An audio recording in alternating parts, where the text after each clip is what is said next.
Welcome to History That Matters. In the 1950s, the CIA became obsessed with a terrifying question. What if the human mind could be controlled? Not influenced, not persuaded, controlled.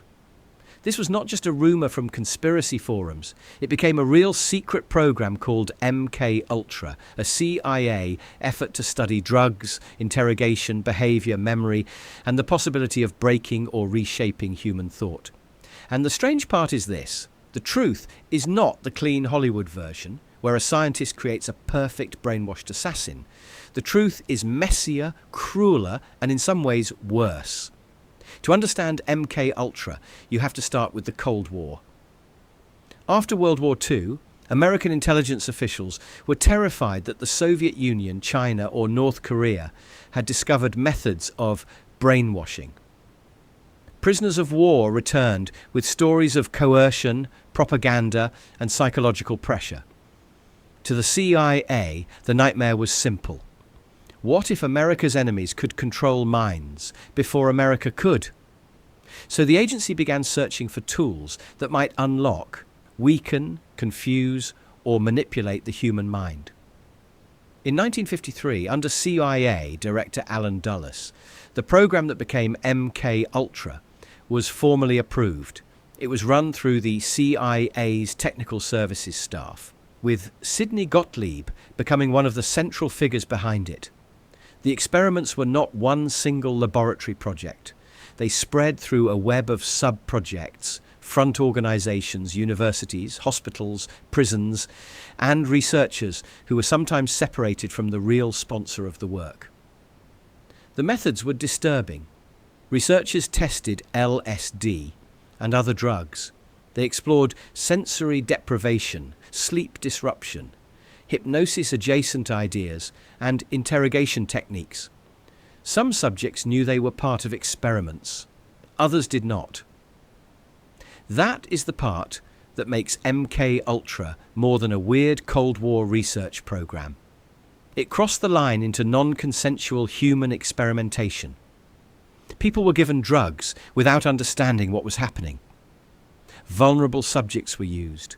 Prisoners, patients, and ordinary citizens became material for an intelligence experiment they had never agreed to join.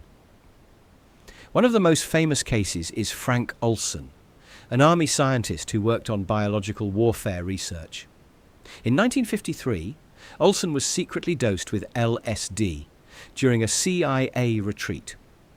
Days later, after a severe psychological crisis, he fell from a hotel window in New York and died. For decades, his death became one of the darkest shadows around MKUltra. Part documented fact, part unresolved suspicion, and part symbol of how little the public was allowed to know.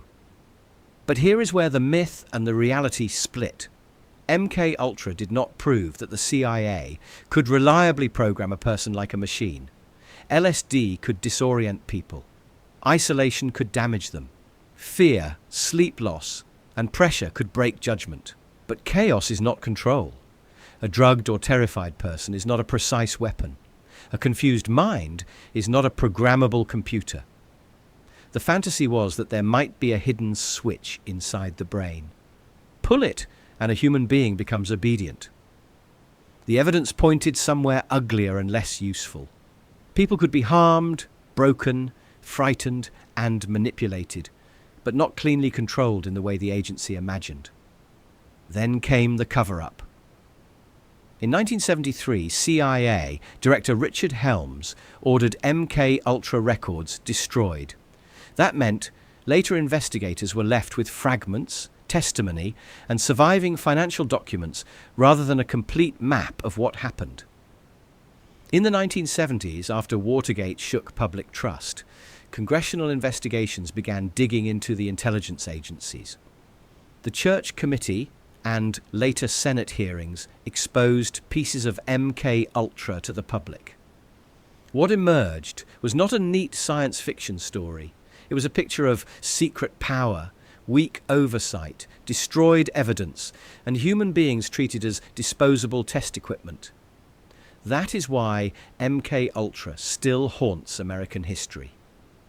Not because it proved every wild mind control theory true, not because it created perfect assassins, but because it showed what can happen when fear, secrecy, and unlimited national security logic are allowed to override basic human consent.